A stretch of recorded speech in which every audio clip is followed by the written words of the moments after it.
नमस्कार, MK news देख रहे हैं आप। आपके साथ मैं हूं अंजलि। आज बड़ा ऐतिहासिक मौका है जब आजाद भारत के इतिहास में पहली बार ऐसा हुआ है कि बजट रविवार के दिन पेश किया गया। केंद्रीय वित्त मंत्री निर्मला सीतारमण ने संसद में बजट 2026 को आज पेश किया। ये सीतारमण का लगातार 9वां बजट है। इसके साथ ही वो ऐसा करने वाली देश की पहली महिला वित्त मंत्री बन गई हैं। बता दें कि ये प्रधानमंत्री नरेंद्र मोदी के नेतृत्व वाली सरकार का भी 15वां बजट है। बजट से पहले निर्मला सीतारमण राष्ट्रपति द्रौपदी मुर्मू से मिलने राष्ट्रपति भवन पहुंची थी, जहां वित्त मंत्री ने बजट पेश करने से पहले राष्ट्रपति से मुलाकात की। इससे पहले सुबह सीतारमण अपने मंत्रालय भी पहुंची, जहां बजट से जुड़ी अंतिम तैयारियों की समीक्षा हुई। उनके हाथ में इस बार भी लाल रंग का टैब देखा गया, वहीं टैब जिसमें वह पिछले कुछ वर्षों से पेपरलेस बजट पेश करती रही हैं। वे लोकसभा में तमिलनाडु की प्रसिद्ध कांजीवरम साड़ी पहनकर पहुंची, लेकिन इसी साल होने वाले पश्चिम बंगाल, तमिलनाडु, केरल, असम और पुदुचेरी चुनाव पर सीधा असर डालने वाली घोषणाएं नहीं की गई। वित्त मंत्री ने भाषण में जियोपॉलिटिक्स और चुनौतियों का जिक्र किया और देश का रक्षा बजट 6.81 लाख करोड़ रुपए से बढ़ाकर 7.85 लाख करोड़ रुपए कर दिया। इसमें 2.19 लाख करोड़ सैन्य बलों के आधुनिकीकरण पर खर्च किए जाएंगे। ये रकम पिछले साल 1.80 लाख करोड़ रुपए थी। सबसे पहले जानते हैं बजट की 7 सबसे बड़ी घोषणाएं। बजट की 7 सबसे बड़ी घोषणाएं। इनकम टैक्स स्लैब में कोई बदलाव नहीं। रिवाइज्ड रिटर्न फाइल करने के लिए 3 महीने का ज्यादा समय दिया, यानी अब 31 दिसंबर के बदले 31 मार्च तक रिवाइज्ड रिटर्न फाइल कर सकते हैं। 3 आयुर्वेदिक एम्स खोले जाने की भी घोषणा। मेडिकल टूरिज्म को बढ़ाने के लिए 5 मेडिकल हब भी बनेंगे। कैंसर की 17 दवाओं पर से आयात शुल्क हटाया गया। अभी 5% शुल्क लगता था। वहीं हीमोफीलिया, सिकल सेल और मस्कुलर डिस्ट्रॉफी जैसी 7 दुर्लभ बीमारियों की दवाइयां भी duty free. 7 high speed rail corridor की घोषणा। इनमें मुंबई से पुणे, पुणे से हैदराबाद, हैदराबाद से बेंगलुरु, तो वहीं हैदराबाद से चेन्नई, चेन्नई से बेंगलुरु, दिल्ली से वाराणसी और वाराणसी से सिलीगुड़ी। 5 लाख से ज्यादा आबादी वाले टियर 2 और टियर 3 शहरों के विकास के लिए लगभग 12 लाख करोड़ खर्च करने का ऐलान। इसके अलावा 15,000 सेकेंडरी स्कूलों और 500 कॉलेजेस में कंटेंट क्रिएटर लैब्स बनाई जाएंगी। करीब 800 जिलों में छात्राओं के लिए हॉस्टल बनेंगे। हर जिले में एक हॉस्टल बनाया जाएगा। इसी के साथ बजट 2026 में तमाम बड़ी घोषणाएं की गई, चाहे महिलाओं को लेकर हो, चाहे इनकम टैक्स को लेकर हो। इसके अलावा भी रेल योजना, तमाम तरह की जो है योजनाएं बजट में चर्चा, इसको लेकर आज हम करेंगे। बड़ा सवाल यही है कि क्या ये बजट विकास का रोड मैप है या आम आदमी की उम्मीदों पर यह खरा उतर पाया है या नहीं। इसी विषय को लेकर आज हम चर्चा करेंगे और आज हमारे मेहमान हैं चार्टेड अकाउंटेंट नवनीत गर्ग और सान्या श्रीवास्तव। आज ये दोनों मेहमान हमारे साथ जुड़े हैं। एमके न्यूज में आप दोनों का बहुत बहुत स्वागत है। सान्या जी से मैं पहला सवाल आपसे लेती हूँ कि बजट को रिफॉर्म एक्सप्रेस बोला गया है, तो ये बजट जो पेश किया गया है आज, कितना रिफॉर्म है और कितना एक्सप्रेस रहा ये बजट? एक्चुअली ये बजट रिफॉर्म एक्सप्रेस बजट है। आप देखिए, इसमें निर्मला सीतारमण जी ने कई सारे रिफॉर्म्स की घोषणा कर दी है। उन्होंने पूरे बैंकिंग सेक्टर में आमूलचूल परिवर्तन करने के लिए हाई पावर्ड कमेटी बनाने के लिए बात की है। जैसे आप देख रहे हैं कि उन्होंने इनकम टैक्स एक्ट चेंज कर दिया है। मैं एक्सपेक्ट कर रही हूँ कि आगे बैंकिंग रेगुलेशन एक्ट 2027 में भी हम एक्सपेक्ट करें शॉर्टली, और maybe 2026। And there major reforms आप देखिए कि उन्होंने नए हर जिले में महिलाओं के लिए हॉस्टल्स बनेंगे। आपने कभी सोचा भी नहीं होगा कि बजट में मेंटल हेल्थ के लिए प्रोविजन बनाया जाएगा। इंडिया को एक टूरिज्म हब बनाने के लिए, कल्चरल हब बनाने के लिए आगे बढ़ेंगे। जो हमारे देश की इंटेलेक्चुअल प्रॉपर्टी है उसको चैनलाइज करने के लिए उन्होंने कंटेंट क्रिएटर्स के लिए एक प्रोविजन बनाया है और उनके लिए रेगुलेशंस लाए हैं। आप हर सेक्टर, हर चीज को, जिस तरह से एक महिला हर तरफ ध्यान देती है, उस तरह से निर्मला सीतारमण जी ने हर सेक्टर पे, पृथ्वी, जल, वायु, हर सेक्टर में, हर एरिया में ध्यान दिया गया। जी नवनीत जी, आपसे बात मैं इस चीज़ को लेकर करना चाहूँगी कि जब भी बजट पेश होता है आम आदमी का फोकस इस चीज़ पर रहता है कि इनकम टैक्स में क्या कुछ छूट उसको दी गई है, लेकिन इस बार इनकम टैक्स स्लैब में कोई बदलाव नहीं किया गया है। तो क्या ऐसा हम कह सकते हैं कि सरकार ने मिडिल क्लास को इस बजट में पूरी तरह से जो है नजरअंदाज कर दिया है? क्या लगता है आपको? देखिए, लास्ट ईयर इनकम टैक्स में एक बहुत बड़ी छूट दी गई थी, जो 7 लाख रुपए पहले कर के दायरे में नहीं आता था, उसको बढ़ा करके 12 लाख किया गया था जी। तो ये जो इस तरीके के रिफॉर्म्स हैं, जो एक बेनिफिट देने वाली बात है, ये सरकार जो है ये काफ़ी सालों में एक बार करती है। अगर पिछले साल में ही इतना बड़ा रिफॉर्म हुआ है तो आप इस बार उम्मीद नहीं कर सकते थे सरकार से कि 12 लाख से बढ़ा करके उसको 15 लाख या 20 लाख किया जाएगा। तो निश्चित रूप से ये बात तो हमें माननी चाहिए कि जो 12 लाख रुपए तक की लिमिट है उसको एज इट इज़ रखा गया है, और वो उसका कारण ये है कि पिछले साल ही उसमें इतनी बड़ी राहत दी गई थी तो उसको कंटिन्यू किया गया है। दूसरी बात, किसी भी बजट को देखने के दो पर्सपेक्टिव होते हैं। एक इंडिविजुअल पॉइंट ऑफ व्यू से बात होती है कि मुझे क्या मिला। मुझे क्या मिला से मतलब ये होता है कि जैसे लास्ट ईयर हुआ था कि भाई मेरा टैक्स जो है करीब 1 लाख रुपए कम हो गया, तो मेरी डिस्पोजेबल इनकम जो है वो 1 लाख रुपए एक्स्ट्रा मेरे पास रहेगी। बट ये बजट को अगर हम देखें तो इसको एक लॉन्ग टर्म विजन के साथ में बनाया गया बजट हम इसको कह सकते हैं, जहां पर जो कैपिटल एक्सपेंडिचर है, अभी तक के बजट का आज़ाद भारत के इतिहास का सबसे बड़ा कैपिटल एक्सपेंडिचर इसमें किया गया, करीब 12.2 लाख करोड़ रुपए का।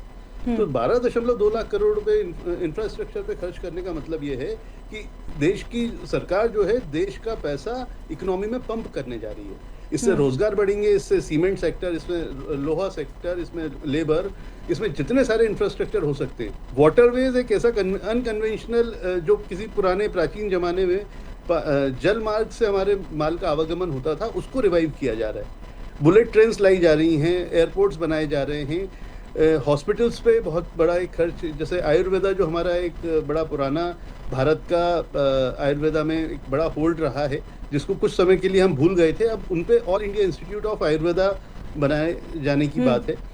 तो इंफ्रास्ट्रक्चर पे जब हम खर्च करने की बात करते हैं तो डेफिनेटली इंफ्रास्ट्रक्चर पे अगर सरकार खर्च कर रही है तो उससे अर्थव्यवस्था का पहिया और तेजी से घूमेगा, आर्थिक विकास को गति मिलेगी, और जो हम अभी तीसरी बड़ी इकोनॉमी बनने की दौड़ में हैं उसमें हम बहुत ही शीघ्र तीसरी बड़ी इकोनॉमी बनने जा रहे हैं। सनी जी, आपकी प्रतिक्रिया जानना चाहूंगी। आपको क्या लगता है, जब महंगाई इतनी जो है तीव्र गति से बढ़ रही है, लगातार बढ़ रही है महंगाई, इस तरीके से टैक्स स्लैब में कोई राहत ना देना कहीं ना कहीं आम आदमी पर, मिडिल क्लास पर दबाव बढ़ाने जैसी बात नहीं लगती आपको? दबाव, देखिए, फंड्स एक ऐसी चीज है जो हमेशा हमारे पास आए तो हमें अच्छा लगता है, पर आप गौर कीजिए कि अभी ही GST 2.0 रिफॉर्म्स आए जिसमें मेजर कॉस्ट रिडक्शन हुआ है, प्राइस में कमी आई है, और साथ ही आप देख रहे होंगे कि जो हमारी महंगाई की दर है वो 5 to 6% है, जबकि हमारी सैलरी हाइक 8 to 10% है। तो मुझे लगता है कि we are already into a better frame than before. आप देखिए कि अभी निर्मला सीतारमण जी ने अनाउंस किया कि 25 करोड़ की आबादी गरीबी रेखा से नीचे से ऊपर उठ कर आई है। तो there is definitely development happening everywhere, और जिस तरह के रिफॉर्म्स, जिस तरह की योजनाएं, जिस तरह के नई सोच AI को लेकर आई है निर्मला सीतारमण जी इस बजट में, मुझे लगता है कि नवनीत जी बिल्कुल ठीक कह रहे हैं कि ये एक हमारी विकास की गति को बहुत तेजी से पहिया बढ़ाने की तरफ लाया गया बजट। हम सबको इस बजट का स्वागत करना चाहिए। जी नवनीत जी, मेरा सवाल ये भी है आपसे कि जैसे रिवाइज रिटर्न फाइल करने का जो समय है उसको 3 महीने जो है बढ़ा दिया है, अतिरिक्त समय जो 3 महीने उसका बढ़ा दिया है, तो क्या ये सच नहीं है कि 3 महीने की मोहलत से टैक्स डिपार्टमेंट पर जो है रिटर्न का बोझ और बढ़ सकता है, और सरकार ने सुविधा सिस्टम में कंफ्यूजन नहीं बढ़ा दी है इस तरीके से देने से? नहीं, देखिए, पहले देखिए मैं आपको थोड़ा सा बैकग्राउंड इसका दूं कि आयकर की रिटर्न फाइल करने के लिए पहले जो एक व्यक्ति बिलेटेड रिटर्न फाइल कर सकता था उसके लिए करीब 2 साल मिलते थे। जैसे अगर वित्तीय वर्ष 2025 में खत्म हो रहा है तो उसकी रिटर्न 27 तक फाइल की जा सकती थी, ऐसे प्रावधान आयकर में थे। वर्तमान में जो प्रावधान है उसके अकॉर्डिंगली अगर 25 में 1 साल खत्म हो रहा है तो 31 दिसंबर 2025 यानी साल खत्म होने के बाद 9 महीने के अंदर आपको अपनी रिटर्न फाइल कर देनी है, और साथ ही साथ अगर आपको कोई रिवीजन भी करना है तो 9 महीने के अंदर आपको कर देना है। कहने का मतलब ये कि अगर 31 मार्च 25 को साल खत्म हुआ तो 31 दिसंबर 2025 के बाद वो रिटर्न रिवाइज भी नहीं की जा सकती। ये वर्तमान प्रावधान है। अब उन्होंने इस व्यवस्था को थोड़ा सा बदलने की कोशिश की है और ये कहा है कि अगर आप इसको रिवाइज करना चाहते हैं, देखिए revision of return her case में किया जाना रिक्वायर्ड भी नहीं होता है। रिवीजन की रिक्वायरमेंट तब होती है जब कोई मिस्टेक रह जाती है आपसे रिटर्न फाइल करने में। जैसे हम बीइंग चार्टर्ड अकाउंटेंट अगर हम भी रिटर्न फाइल करते हैं तो 100 रिटर्न अगर हमने फाइल की हैं तो कुछ 2, 3 या 4 रिटर्न ऐसी होती हैं जिसमें कोई गलती रह गई है तो उसको रिवाइज करने की आवश्यकता पड़ती है जी। तो वो जो आवश्यकता है वो अभी तक जो कानून के प्रावधान है वो 31 दिसंबर को जाकर के हम उसको क्लोजर हो जाता है कि उसके बाद अगर आज हमें कोई गलती समझ में आती है तो हम उसको रिवाइज नहीं कर सकते। उसको बढ़ा करके उन्होंने 3 महीने का एडिशनल समय प्रावधान किया है। तो 31 मार्च 2026 तक, जैसे अगर मैं वर्तमान वित्तीय वर्ष के परिप्रेक्ष्य में इसकी बात करूं तो 31 दिसंबर 2026 तक उस रिटर्न को रिवाइज किया जा सकता है, जो कि एक अच्छा वेलकम मूव है। बिकॉज क्या होता है कि जैसे अगर मान लीजिए मैंने 31 जुलाई को अपनी रिटर्न फाइल की या 31 अक्टूबर तक मैंने अपनी रिटर्न फाइल की, तो गलती की संभावना हो सकती है उसमें, और हो सकता है कि 2 महीने के अंदर अगर आप कहें कि 31 दिसंबर तक उसको रिवाइज कर सकते हैं, उसके बाद नहीं कर सकते, तो 2 महीने में या 4 महीने में मुझे गलती का एहसास हो, इस बात की संभावना कम है। कई बार ऐसा होता है कि हमें गलती पता चलती है लेकिन हम रिटर्न को रिवाइज करने का समय निकल जाता है। तो इसलिए ये टैक्स पेयर पे विश्वास जताने वाली बात है सरकार की तरफ से, इसका स्वागत किया जाना चाहिए। जी सानिया जी, ये जो नया इनकम टैक्स एक्ट है जो 1 अप्रैल 2026 से लागू होने वाला है, तो ये जो एक्ट लागू हो रहा है कितना कुछ आसान काम बना देगा और टैक्स डिपार्टमेंट का कितना काम जो है इससे आसान हो जाएगा?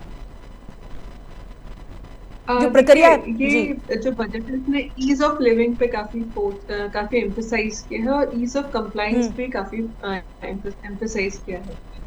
1 अप्रैल 2026 से जो नया एक्ट आएगा इससे जरूर डिपार्टमेंट पर थोड़ा सा वजन पड़ेगा, क्योंकि एक नई जब भी कोई योजना आती है, कोई भी नए टैक्स स्लैब्स आते हैं तो उसके हिसाब से सिस्टम को अपने आप में मॉडिफाई करना होता है। जैसे हम टीदिंग टाइम बोलते हैं या थोड़ी सी टीदिंग ट्रबल भी बोलते हैं, पर ये केवल महज कुछ ही दिनों का या कुछ परसेंटेज ही आप पे लोड बढ़ेगा। और जो ईज ऑफ कंप्लायंस के बारे में जो हमारी निर्मला सीतारमण जी हैं काफी फोकस है, तो हमें इसे जस्ट हमें इस नए एक्ट में ढलने में जितना समय लगेगा उससे ज्यादा कोई भी बर्डन मुझे नहीं लगता कि डिपार्टमेंट पर बढ़ने। जी नवनीत जी, आपकी प्रतिक्रिया जानना चाहूंगी, आपको क्या लगता है ये जो नया एक्ट लागू होगा 1 अप्रैल से, कितना फायदा कितना नुकसान या जो है आम लोगों के लिए और डिपार्टमेंट के लिए भी कितना इजी रहेगा? देखिए, income tax department faceless compliance पे जा रहा है। आप देखिए कि वो एआई का इस्तेमाल कर रहे हैं to compare your previous returns and present returns. जो हमारा इनकम को रिपोर्ट करने का जो तरीका है, जो हमारा एक्सपेंडिचर पैटर्न्स है, वो काफी एडवांस टेक्नोलॉजी से एनालाइज किए जा रहे हैं। तो definitely the department is becoming smarter, the country is becoming smarter, and so is our budget is. So मैं इसको एक नया और एक सुनहरा परिवर्तन मानती हूँ। जी नवनीत जी, आपकी मैं प्रतिक्रिया जानना चाहूंगी कि जो नया इनकम टैक्स एक्ट 1 अप्रैल से लागू हो रहा है, तो ये जो एक्ट लागू हो रहा है इससे सिस्टम कितना सरल बनेगा और जो टैक्स डिपार्टमेंट है उसका काम कितना आसान या मुश्किल हो जाएगा? नवनीत जी, आप मुझे सुन पा रहे हैं? हेलो, हाँ जी, मेरी आवाज शायद आप तक नहीं पहुंच पा रही। जी, आपकी आवाज मुझे आ रही है। मेरा सवाल ये था कि जो नया इनकम टैक्स एक्ट 1 अप्रैल से लागू हो रहा है, आपकी प्रतिक्रिया मुझे ये जानना है कि ये जो इससे जो लागू होने से एक्ट टैक्स डिपार्टमेंट का काम कितना आसान या कितना मुश्किल हो सकता है? जी, निश्चित रूप से जो 1 अप्रैल 26 से नया इनकम टैक्स एक्ट लागू होने वाला है, उसकी एक सबसे बड़ी व्यवहारिक समस्या जो मुझे भी समझ में आ रही है कि जितने भी लोग इनकम टैक्स में काम करते हैं, चाहे वो विभाग में हो, चाहे हम जैसे टैक्स प्रोफेशनल हों, अभी जब से हमने अपना जीवन शुरू किया हमें ये वाला एक्ट पता है, इसके सेक्शंस हमें बड़े अच्छे से याद है। और क्योंकि अब नया एक्ट आने वाला है, तो विभाग के लोग हों, चाहे विभागीय अधिकारी हों, चाहे हम जैसे लोग हों, हम लोगों को सेक्शंस को नए सिरे से एक बार पढ़ना पड़ेगा, नए सिरे से याद करने पड़ेंगे। ऑल्दो काफ़ी कुछ जो कंसेप्चुअल उसमें कोई फ्रेमवर्क में छेड़छाड़ नहीं की गई है, कंसेप्चुअली जो इनकम टैक्स में पहले भी था वो अभी है। हाँ, इसकी लैंग्वेज को थोड़ा सुधार कर दिया गया है। तो जो लैंग्वेज में सुधार है उसका पर्पज़ ये है कि जो एक आम आदमी है वो आयकर अधिनियम को पढ़ करके उसका इंटरप्रिटेशन इजीली निकाल पाए, उसको किसी प्रोफेशनल पर निर्भर ना रहना पड़े कि किसी पर्टिकुलर प्रावधान का क्या मतलब है। लेकिन जब भी किसी कानून को नए सिरे से लिखा जाता है तो उसमें उसके इंटरप्रिटेशन अपने तरीके से होते हैं। हमने जीएसटी के केस में भी यही बात देखी। तो जो भी कानून आप नए सिरे से अगर लिखेंगे, अगर एक सेंटेंस ऑलरेडी लिखा हुआ है उसका मीनिंग सब लोगों को पता है, अगर उसी सेंटेंस को आपने नए तरीके से फ्रेम कर दिया तो उसका मतलब हर कोई व्यक्ति अपने हिसाब से निकालेगा। और जब इसका इंटरप्रिटेशनल डिफरेंसेस होंगे तो फिर कोर्ट के काम बढ़ जाएंगे, शायद लिटिगेशन उसमें बढ़ जाए, बार बार यही बात आएगी कि एक टैक्स पेयर उसको अलग तरीके से इंटरप्रेट करेगा, विभाग अलग तरीके से इंटरप्रेट करेगा और मामले फिर कोर्ट में जाएंगे और कोर्ट का फिर उसमें जजमेंट आएंगे, फिर वो बात होगी। तो निश्चित रूप से जो अभी नया एक्ट आ रहा है, क्योंकि बहुत पुराना हो गया था, पुराना वाला एक 1961 का एक्ट था, करीब करीब 65 साल के बाद में, यूं कहें कि वैसे तो एक रिटायरिंग एज 60 इयर्स होती है, इनकम टैक्स की रिटायरिंग एज 64 इयर्स में वो रिटायर हो रहा है, तो एक नया एक्ट आ रहा है, नई उम्मीद के साथ आ रहा है, तो हमें उम्मीद करनी चाहिए इससे सभी लोगों का काम आसान भी होगा और इससे एक कंप्लायंस में थोड़ी गति मिलेगी। जी चलिए, ये तो हो गई टैक्स की बात। अगर हम थोड़े और अगर पॉइंट्स पे भी गौर करें तो जैसे 7 हाई स्पीड रेल कॉरिडोर भी घोषित किए गए नवनीत जी, तो फाइनेंस के नजरिए से अगर देखा जाए तो प्रोजेक्ट रेवेन्यू जनरेट कर पाएंगे ये जो प्रोजेक्ट्स, और क्या इसका बोझ आखिरकार जो है टैक्स पेयर पर ही आ जाएगा? ये जो 7 हाई स्पीड रेल कॉरिडोर घोषित किए गए हैं, कितना जो लगता है कि रेवेन्यू जनरेट कर पाएंगे इस प्रोजेक्ट के जरिए? देखिए, ये जो रेल कॉरिडोर की हम बात कर रहे हैं, रेल कॉरिडोर से केवल आप ये मान के चलिए कि रेल कॉरिडोर नहीं है, ये इकोनॉमी को गति देने वाली एक कॉरिडोर है जी। कोई भी किसी भी देश का इंडस्ट्रियलाइजेशन है, किसी भी क्षेत्र का डेवलपमेंट इस बात पे निर्भर करता है कि वहाँ का ट्रांसपोर्टेशन कितना सक्षम है, कितनी तेजी से वहाँ ट्रांसपोर्टेशन होता है। तो ये रेल कॉरिडोर का मतलब ये है कि वहाँ पर ट्रांसपोर्टेशन बड़ी तेजी से होगा, माल का आवागमन कच्चे माल से लेकर के बने हुए माल तक का एक जगह से दूसरे जगह तक आना जाना आसान हो जाएगा, और जैसे ही आसान होगा उससे किसी भी ट्रांजैक्शन का एक साल में हम उसको एक टर्मिनोलॉजी यूज करते हैं फाइनेंस में, दैट इज टर्नओवर रेशो, कि टर्नओवर कितना तेजी से घूम रहा है। अगर मान लीजिए कोई भी एक ट्रांजैक्शन साल भर में 10 बार घूमता है या वो ट्रांजैक्शन 100 बार घूमता है, इस बात का इकोनॉमी पे बहुत ज़्यादा फर्क पड़ता है। अगर ये ट्रांसपोर्टेशन फास्ट है तो हो सकता है कि जो टर्नओवर अभी 10 बार घूम रहा है वो 50 बार घूमने लगे या 100 बार घूमने लगे। सो डेफिनेटली इससे इकोनॉमिक गति को एक बहुत संबल मिलेगा और ये हमारी देश की इकोनॉमी के लिए एक बहुत पॉजिटिव साइन रहेगा। लेकिन सबसे बड़ा प्रश्न ये है कि ये इसकी आज घोषणा की गई है, एक परिकल्पना की गई है, अब ये कब मूर्त रूप पे धरातल पे उतर पाएगा, ये एक सबसे बड़ी चुनौती है। बिल्कुल। सानिया जी, सवाल मैं आपसे लेती हूँ कि जो लाखों करोड़ रुपए का बजट में बात की गई है टियर 2 और टियर 3 शहरों के विकास पर जो है खर्च किए जाएंगे, तो क्या लगता है रियल एस्टेट है, एमएसएमई होगा या लोकल जॉब्स हैं, कितना फायदा उसको है इसका मिलेगा? जब और अगर हम प्राइवेट इन्वेस्टमेंट की बात करें, इनकेस अगर प्राइवेट इन्वेस्टमेंट कम होता है या नहीं होता तो क्या फर्क इस चीज पे पूरे पे पड़ेगा? देखिए, ये जो इंफ्रास्ट्रक्चर जो टियर 2 और टियर 3 सिटीज के लिए है, उसमें उन्होंने फोकस किया कि जिन शहरों की जनसंख्या 5 लाख या उससे ज्यादा है उनके लिए ये कैपिटल इंफ्रास्ट्रक्चर इंफ्यूज किया जाएगा। हम कई बार देखते हैं कि फ्लाईओवर्स बड़े शहरों को ही मिल पाते हैं, छोटे शहर इससे महरूम रह जाते हैं और वहाँ की फिर कॉस्ट ऑफ लिविंग और द लिविंग कंडीशंस भी काफी कॉम्प्रोमाइज्ड होती है। तो मुझे लगता है कि थोड़ा सा इसमें डेवलपमेंट होगा और पब्लिक प्राइवेट पार्टनरशिप की बात की गई है इस बजट में कि पब्लिक प्राइवेट पार्टनरशिप से हम नए फ्लाईओवर्स, नए ब्रिजेस, नई बिल्डिंग्स, नए आधुनिक तकनीक की इंफ्रास्ट्रक्चर फैसिलिटीज इंडिया में लेके आएंगे। छोटे शहर जो से कई बार महरूम रह रहे थे वो अब नहीं रहेंगे। तो आई थिंक इंडिया में ज्यादा वर्ल्ड क्लास सिटीज या हाई क्लास सिटीज का डेवलपमेंट है। जी नवनीत जी, अगर हम बात सभी का जी गवर्नमेंट को भी रेवेन्यू आएगा और प्राइवेट सेक्टर भी ग्रो करेगा। It will raise employment and quality of living. जो ईज ऑफ लिविंग की बात कर रहे हैं, मुझे लगता है कि ये इस दिशा में काफी अच्छा कदम है। जी नवनीत जी, बात जिससे अगर हम युवाओं और शिक्षा की कर लें तो इस पर भी जो है बजट में इसका अभी शिक्षा पर भी जोर दिया गया है। 15,000 स्कूलों और 500 कॉलेजों में content creator labs, Ayurveda, biopharma हो गए और 1 लाख स्पेशलिस्ट तैयार करने का प्लान भी बजट में रखा गया है। तो युवाओं के लिए किस प्रकार फायदा पहुंचाएगा, उनके स्किल्स को डेवलप करने में, जॉब्स कैसे इससे जो है क्रिएट होंगे? देखिए, वित्त मंत्री जी ने जब अपने भाषण की शुरुआत की थी तो उन्होंने सबसे पहले यही बात किया था कि युवा शक्ति पर केंद्रित बजट है। जी, युवा शक्ति पर केंद्रित बजट होने का मतलब ये है कि अगर हमारे देश की हम डेमोग्राफी की बात करें तो हमारे देश की करीब 65% जनता जो है वो 35 वर्ष से आयु की कम की है। तो ये वो देश है जहाँ पर हमारी जो यंग पॉपुलेशन बहुत ज़्यादा है, जो कि अब कॉलेजों से पढ़ करके बाहर निकल रही है और उसको एक रोजगार की आवश्यकता है। खास करके अगर हम बात करें तो रोजगार सृजन तो एक काम हो ही रहा है। एक जो मुख्य तौर पर इस बजट का थीम है वो ये है कि एंटरप्रेन्योरशिप को डेवलप करना, यानी युवा जब पढ़ लिख करके बाहर निकलेगा तो वो नौकरी ढूंढने वाला ना होकर के नौकरी देने वाला व्यक्ति बने।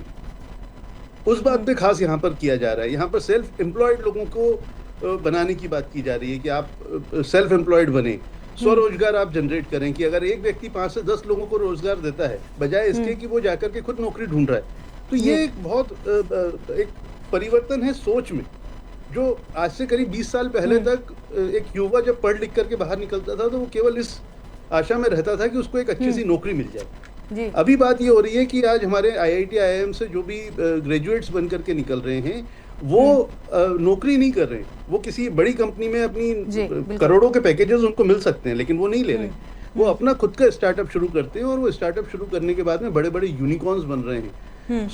ये एक बड़ा सोच में परिवर्तन है। युवाओं के लिए इस सरकार ने एक ऐसा इकोसिस्टम क्रिएट किया है जिससे कि एक स्टार्टअप पॉलिसीज को ला करके, या जितने भी MSMEs जो हैं, कोई भी व्यापार जब शुरू होता है तो MSME का फॉर्मेट में शुरू होता है। वो सबसे पहले तो छोटा सा एक छोटा सा पौधा होता है, फिर जाकर के उसको पानी और खाद से सींच करके एक बड़ा वृक्ष बनाया जाता है। तो अभी ये जो सरकार का काम है कि एक ऐसा इकोसिस्टम तैयार करना जिससे कि एक व्यक्ति जो अपना व्यापार शुरू करना चाहता है उसको एक अच्छा मुफीद एनवायरनमेंट मिले जिससे वो अपना व्यापार को बढ़ा पाए और बढ़ करके वो एक बड़ा वृक्ष बने जिसकी छाया में बहुत सारे लोग अपना रोजगार कर पाए। जी सानिया जी, बजट में गर्ल्स एजुकेशन और महिलाओं पर भी जो है फोकस रहा है खासा। करीब 800 जिलों में हर जिले में जो है एक गर्ल्स हॉस्टल बनाने का ऐलान वित्त मंत्री ने किया है, और साइंस हो गया, टेक्नोलॉजी हो गया, इंजीनियरिंग हो गया, मेडिकल हो गया, इन तमाम शिक्षाओं पर भी फोकस की बात कही है। और इसी के साथ में लखपति दीदी मॉडल पर आधारित सी-मार्ट स्कीम से भी महिलाओं को रोजगार, उनकी आय बढ़ाने का प्लान जो वित्त मंत्री ने इसकी घोषणा बजट में की है। क्या लगता है आपको कि आम परिवारों में लड़कियों की पढ़ाई और महिलाओं की आर्थिक आजादी के लिए ये जो बात की गई है कितना गेम चेंजर साबित हो सकता है? कितना फायदा महिलाओं को, युवतियों को मिलेगा? आपने ये जो दोनों योजनाएं बताई जो इस बजट में, मैं इसकी जितनी भी प्रशंसा करूं उतनी कम होगी। आप देखिए कि फीमेल एजुकेशन हमेशा एक इशू रहा है। जब भी महिलाओं को बाहर जाके पढ़ाई करने की बात है, ये परिवार थोड़ा सा पीछे हट जाते हैं। पर क्योंकि गवर्नमेंट ने ये आगे से एक बेटियों के परिजन बन के सरकार ने ये जो योजना बनाई है कि उन्हें वो खुद प्लेस टू लिव दे रहे हैं जहाँ पे वो रह के अपनी पढ़ाई पूरी कर सकते हैं। ये बहुत स्वागत योग्य कदम है। मैं देखती रही हूँ कि जो छोटी जगहों की लड़कियां होती हैं उन्हें बाहर जाके पढ़ाई करने में उनकी फैमिली के काफी एप्रीहेंशन होते हैं। बिल्कुल। तो ये जो कहा जाता है विमेन एम्पावरमेंट की दिशा में एक बहुत ही ठोस कदम है। दूसरा, ये जो आपने लखपति दीदी या शी-मार्ट्स की बात की है, तो मुझे इसको सुनते हुए याद आता है कि लिज्जत पापड़ एक काफी पॉपुलर स्कीम हुई जिसके थ्रू स्व सहकारिता समूह ने अपना एक पूरे मैप में अपना स्थान बनाया। तो उसको प्रमोट करते उस योजना की तरह से ये एक नई जो लखपति दीदी योजना है कि विमेन एम्पावरमेंट की दिशा में एक बहुत ही अच्छा कदम है। मैं ऐसा देख पाती हूँ कि जो लोग महिलाओं का जो हैंडीक्राफ्ट है, जो उनका हुनर है, उसको आगे लाके उनको लखपति बनाने की तरफ और फाइनेंशियली एम्पावर करने की एक बहुत ही अच्छा कदम है। तो हम कहीं ना कहीं कह सकते हैं कि जेंडर इक्वलिटी भी इससे हमें देखने को मिलेगी। बिल्कुल, जेंडर इक्वालिटी से काफी अच्छे परसेंटेज पे बूस्ट हो। जी नवनीत जी, आखिरी सवाल आपसे लेंगे कि ये बजट जो है नौकरी पेशा और मिडिल क्लास के लिए राहत भरा है या निराशा भरा? क्या लगता है पूरे बजट को देखकर आपको? देखिए, डायरेक्ट बेनिफिट की अगर आप बात करेंगे कि नौकरी पेशा या बिजनेस क्लास के लिए क्या डायरेक्टली उसको कुछ मिला है, तो कुछ भी नहीं मिला। लेकिन इनडायरेक्टली उसके मान लीजिए कोई भी व्यक्ति जहाँ पर जॉब नौकरी कर रहा है, अगर उस कंपनी में व्यापार आएगा, उस कंपनी में ग्रोथ होगी, तो डेफिनेटली उस व्यक्ति की जो सैलरी है उसमें हाइक मिलेगा। या कोई व्यक्ति अपना अगर छोटा सा व्यापार कर रहा है और हमारे यहाँ इकोनॉमी में अगर गति मिलती है तो उसका व्यापार में बढ़ोतरी होगी। अगर हम ये बोलें कि भाई जैसे लास्ट ईयर हुआ था कि आपका जो इनकम टैक्स है वो बचने लगा, आपके पास डिस्पोजेबल इनकम डायरेक्टली आ गई हाथ में, तो वैसा कुछ भी नहीं है। तो इनडायरेक्टली हर एक व्यक्ति को, देश में जितने भी लोग हैं, अगर आर्थिक गति मिलेगी अर्थव्यवस्था को, तो निश्चित रूप से सभी लोगों को फायदा होगा। डायरेक्टली अगर आप बात करें तो डायरेक्टली जो पिछली बार की स्थिति है वही स्थिति इस बार भी रहेगी, तो उसमें कोई परिवर्तन नहीं है। जी चलिए, महत्वपूर्ण जानकारी हमारे साथ साझा करने के लिए दोनों मेहमानों का मैं धन्यवाद करती हूँ। नितिन गर्ग जी और सानिया श्रीवास्तव जी हमारे साथ जुड़े, बजट को लेकर तमाम जो क्लैरिटी उन्होंने हमें दी है, तमाम तरह की बातें उन्होंने हमें समझाई है। तो कुल मिलाकर ये जो बजट है बड़ी घोषणा वाला ना होकर बल्कि व्यवहारिक और लंबे समय के विकास वाला इसको हम कह सकते हैं। आम आदमी को सीधे टैक्स में राहत तो नहीं मिली, लेकिन स्वास्थ्य सस्ता हुआ, लड़कियों की पढ़ाई आसान हो गई, ट्रेन तेज और रफ्त, रोजगार के नए मौके, चाहे वो महिलाएं हों, चाहे वो युवा हों, चाहे वो किसान हों, उनके क्षेत्र में दिए गए हैं और देश को इससे काफी मजबूती मिलेगी। अब देखना ये होगा कि अगर ये सारी चीजें इंप्लीमेंट होती हैं तो बहुत अच्छा फायदा देखने को मिल सकता है। फिलहाल आज की विशेष चर्चा में इतना ही। आप बने रहिए MKN न्यूज के साथ। नमस्कार।